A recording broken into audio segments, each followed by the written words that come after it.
is in 4-part, Part 1, Part 2, Part 3, and Part 4. Now look at Part 1. Part 1.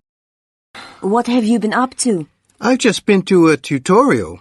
Weren't you two supposed to attend? Yes, we were. First, you have some time to look at questions 1 to 4.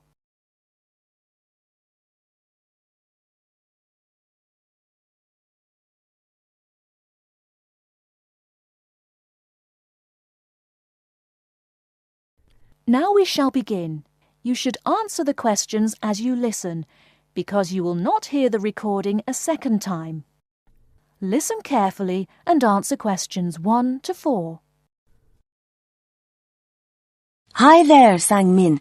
What have you been up to? I've just been to a tutorial. Weren't you two supposed to attend? Yes, we were. But I had an essay to finish and Julianne offered to help. Did we miss much? Well, I thought it was quite interesting. It was all about spending habits among undergraduates. It was based on recent research done by a PhD student studying behavioral psychology.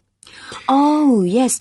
I remember being interviewed by him about what I usually spend my money on. And what did you say? Well, most of my money, probably around 75%, goes on basic living, paying rent, food costs, and, of course, university fees. I'm the same, except my food bill is higher. We are all in the same boat here. Virtually all my money goes on that too, but I also spend a lot of money on textbooks, between 100 and 120 pounds a month, usually more.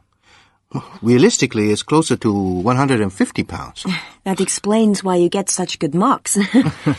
Another aspect of the interview was students' use of credit cards, with a particular focus on how students manage these. In my case, not very well.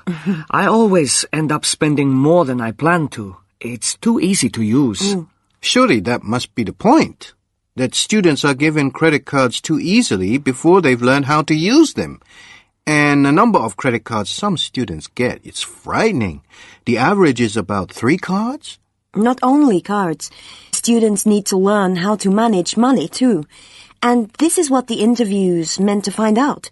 By comparing and contrasting all the data, the root causes of student spending could be highlighted. And the effects this has on students, I'd imagine, would be more negative than positive. Perhaps, but this was the other part of what the student was trying to achieve. You also need to study the effects to find answers.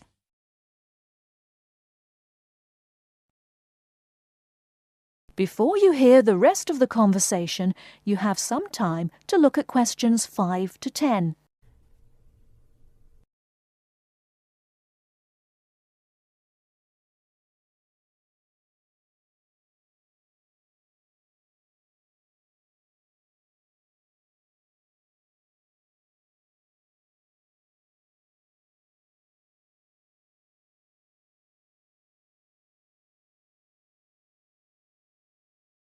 Now listen and answer questions 5 to 10.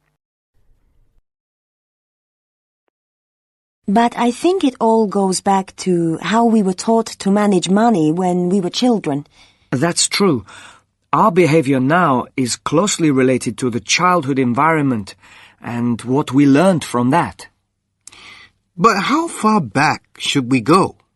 When do children really begin forming an understanding of what money means? I've read that children between 3 and 5 can understand what's right and wrong. That's when they can learn concepts like sharing. At the age of 6, most children can understand the value of money. This suggests that if parents offered practical advice to their children at an early age, it could have a very positive impact on their spending habits in later life. It basically comes down to 3 areas. The first one is allowance. Parents should not try to focus on how much money they give their children, but rather on what they need. Needs are difficult to define, so parents need to resist the urge to give in when their children say, "I want." For me, the only way to teach children the difference between needs and wants is to give them a practical allowance. If my parents had not done that for me when I was younger, I don't think I would be able to handle the money they give me now. True. The second thing I think is important is saving. Can you explain a bit more? Well, basically, parents need to introduce their children to personal finance. If we are expected to deal with money now, then we have to learn when we're younger. I see what you mean. And it could be in quite simple ways, like by helping them to open their own savings account. There's one more area I think is vital. What's that? It's buying. We spend excessively on credit cards because we don't know how to control money. We almost need to learn how and what to buy, which is why parents should allow their children to participate in this.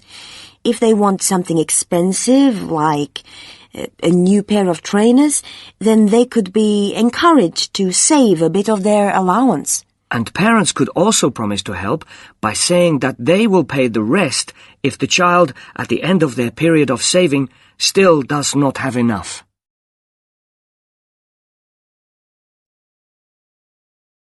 That is the end of part 1. You now have half a minute to check your answers.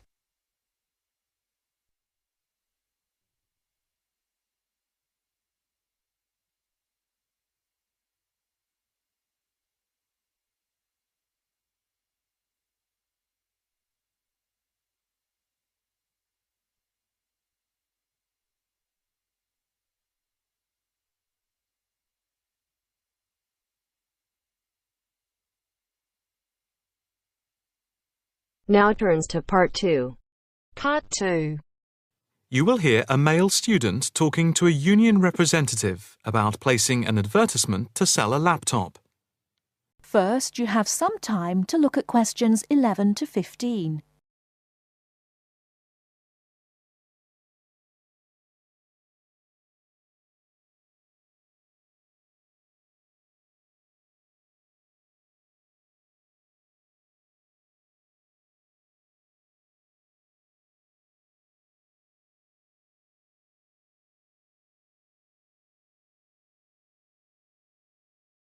Now, listen carefully and answer questions 11 to 15. Hi, I'm Debbie. How can I help? Hi, my name's David. I'm just looking to place an advertisement on the main union notice board to sell a laptop and a few accessories if that's possible. Sure, that's not a problem. I take it you are a member of the Students' Union? Yes, I am. Right then. I'll just get a form up.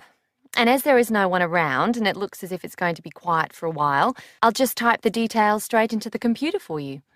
Thanks very much. No problem. Shall we just title it Laptop for Sale? Yeah, okay. Can you describe it generally?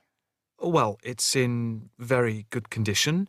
In fact, it's hardly been used. Why are you selling it, if I may ask?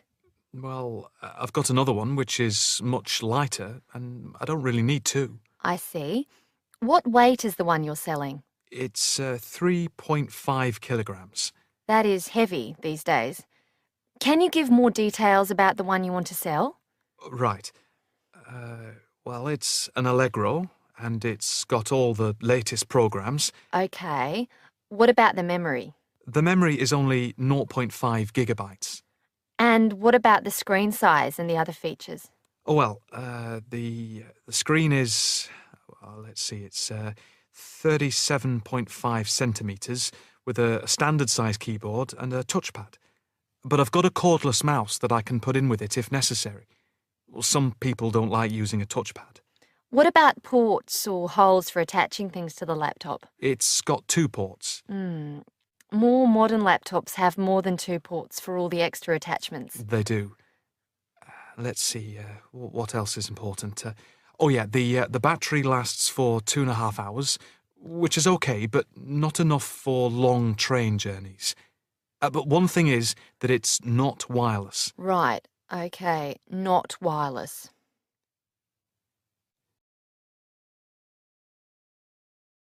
Before you hear the rest of the talk, you have some time to look at questions 16 to 20.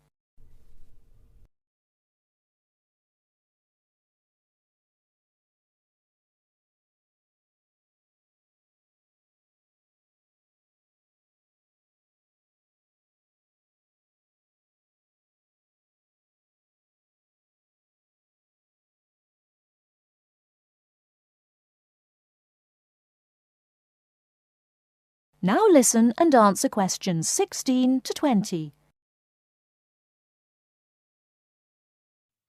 Anything else I can put on the advertisement?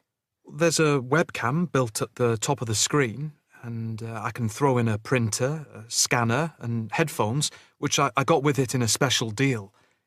It also comes with its own case for carrying it around. Actually, the case is quite smart. I'm hoping these things will help it sell. They should do. Right, I think I've got all that. How much do you want for it? That I'm not sure about. It's worth about £900 to £1,000 new.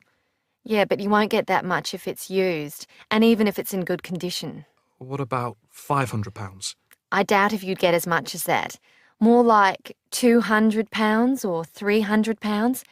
If you look at the notice board, there is one on there which is comparable to yours, and it's not more than about £250, I think. As little as that? I'm afraid so. Shall we say £300? OK, put that. Can I take some contact details for the advert? The name's David Bristow. BRISTOW. Yes, that's it. And a mobile or email? Both, if you want. It's DIB_7791@hotmail.com. OK, and the mobile? That's 09875 423387. That's it. If you send the picture, I'll add it and print it out and stick it up for you. OK, I can get that to you today. Right, I'll type in here, advert placed the 22nd of October. Fine. And good luck with the sale. Thanks. That is the end of part 2. You now have half a minute to check your answers.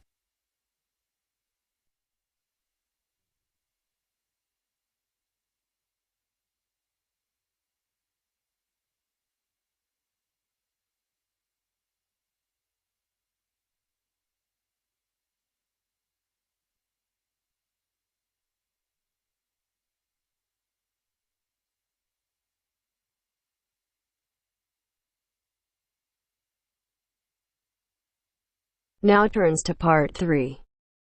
Part 3. And welcome to this morning's lecture on transport. First, you have some time to look at questions 21 to 25.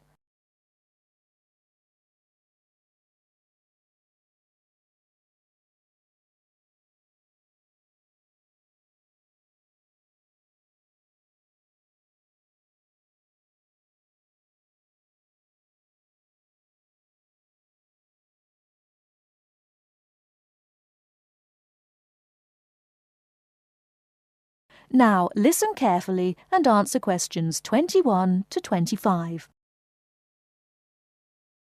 Good morning, and welcome to this morning's lecture on transport. What I'll be doing today is comparing forms of transport in different countries to see how forms of transport are affected by factors such as geographical landscape and economic development. My focus will be on countries in South America, Europe, and Asia. The first country I'd like to look at is Colombia, which is in South America.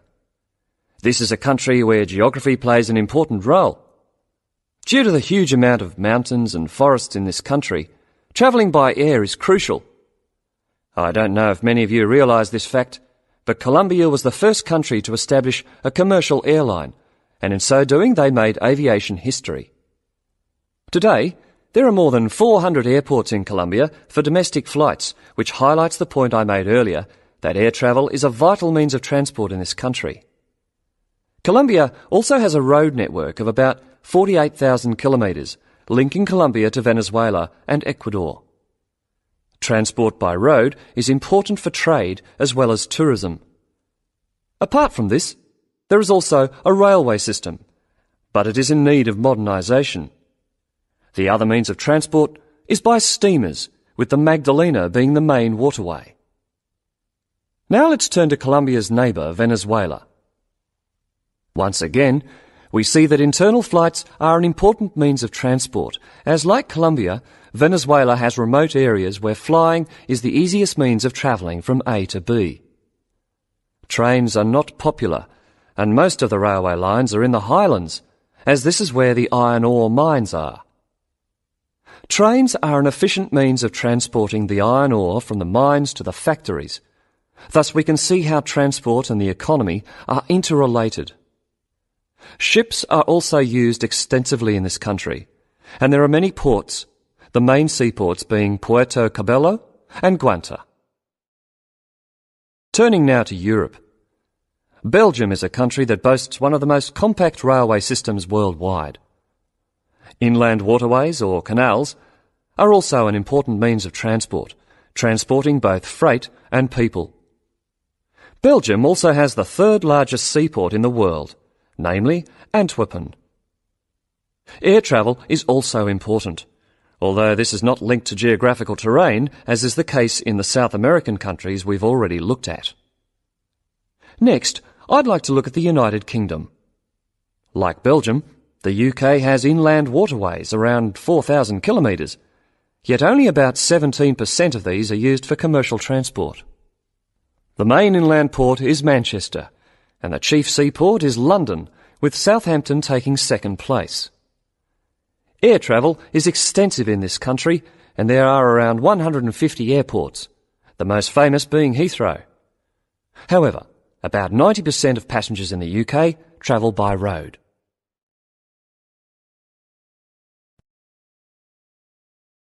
Before you hear the rest of the talk, you have some time to look at questions 26 to 30.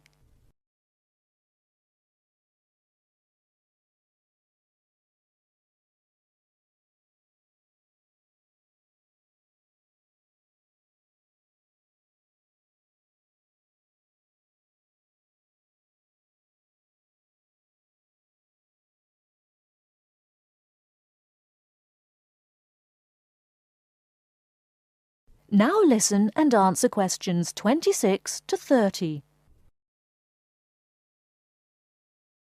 Finally, I'd like to look at two Asian countries. China is a country which reveals how geographical size affects transport development. Roads and railways are widely used, and this has led to a huge amount of bridges being built, such as the Yangtze Bridge, which is probably the most widely known. The Yangtze Bridge is 1.6 kilometres long and is built on two levels. The upper tier is for cars and pedestrians, while the lower is for trains. Railways are especially important, and over 80% of freight and passengers are transported by rail. With such a high proportion of people using trains, it is not surprising that governments in countries like China are prepared to invest in the railway system. Obviously, a fast and effective train service will encourage businesses and the general public to continue using it. The last country I'm going to mention is Japan, which has one of the most advanced transport systems in the world. The railway system is highly developed, and the Tokaido Railway, connecting Tokyo and Osaka, has trains that can travel up to 250 kilometres per hour. Ships are also a vital means of transport in both international and domestic areas. To summarise, we can see that transport varies throughout the world, yet the importance of transport networks, be they air, sea, rail or road, cannot be underestimated. That is the end of part 3. You now have half a minute to check your answers.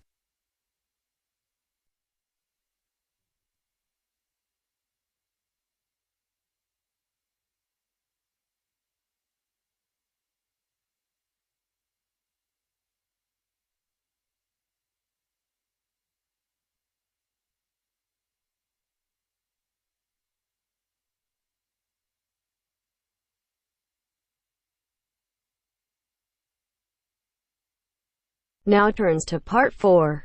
Part 4. You are going to hear a lecture about the geographic information about Australia.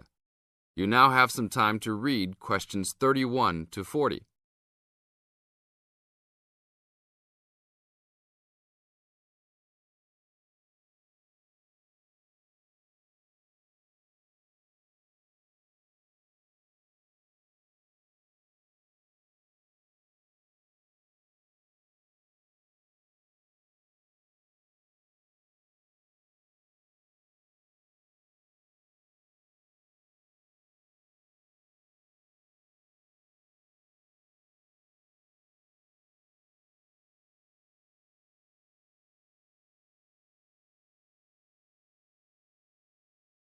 Now listen to the lecture and answer questions 31 to 40 by choosing the best answers from the choices. Good morning, everybody. We'll continue to look at Australia, and today look at one of its greatest natural challenges, water for the agricultural sector. As the only nation to occupy an entire continent, Australia has a unique environment, with much of it very flat and dry. One notable feature of the Australian continent is that it is the lowest of the continents. The average elevation is less than 300 metres, compared with the world's mean of 700 metres, and its highest mountain is only 2,228 metres, so it is overall a very flat country. It is also dry. In fact, Australia is the driest, after Antarctica, of the continents. Yet Australia has extremes of climate and topography. There are rainforests and vast plains in the north, snowfields in the southeast, deserts in the centre, and fertile croplands in the east, south, and southwest. And Australia contains some of the wettest areas on Earth. In western Tasmania and on the northern Queensland coast, but half of the continent has an annual rainfall of less than 300 millimetres each year, and only 20% has more than 600 millimetres each year. A major problem is that the limited water resources do not match up with where water is consumed. The major water resources are in northern Australia and Tasmania, whereas most of the agriculture and people are in southeastern mainland Australia. The agricultural sector is the largest consumer of both self-extracted and main-supplied water, using over 70% of total net water consumption. Electricity and gas supply and water, sewerage and drainage services use notable amounts of self-extracted water. However, net consumption in the household sector is the lowest, just 8% of total net water used. Australia's water use increased by 25% over the decade between the mid-1980s and mid-1990s. Much of this increase was due to irrigated agriculture, which, as noted earlier, accounts for over 70% of national water demand. Since the mid-1990s, the growth and profitability of irrigated agriculture has outstripped the dryland agriculture sector. Irrigated commodities contributed almost a third of total farm exports in the mid-1990s. The results of a special government report in 2000 showed that if today's water use arrangements continue, the water needs of the rural industries will outstrip water availability by about 2020. Irrigated agriculture, Australia's major water-using sector, would be seriously affected by the shortfall. And although groundwater underlies large areas of Australia, it accounts for only 4% of water use. So, clearly, apart from water for households, which mainly comes from dams or rivers, It is the rural sector where efforts towards water conservation are particularly directed. In this sector, the largest consumers of water are the meat and wool industries. One of the major problems in considering sustainable agriculture is the large amounts of irrigated water used to produce these products. Some of the crops, such as wheat, maize, and soybeans, also use a lot of water. Furthermore, many crops are grown in dry areas, where up to half the available water evaporates from the soil surface or seeps down too low into the ground for the plant roots to reach it. Well, that's all we have time for this morning. You will be able to do further study on this topic in the library, and I have a handout here with references for those who want to come out to the front to collect it. Next week, we'll look at outback farming and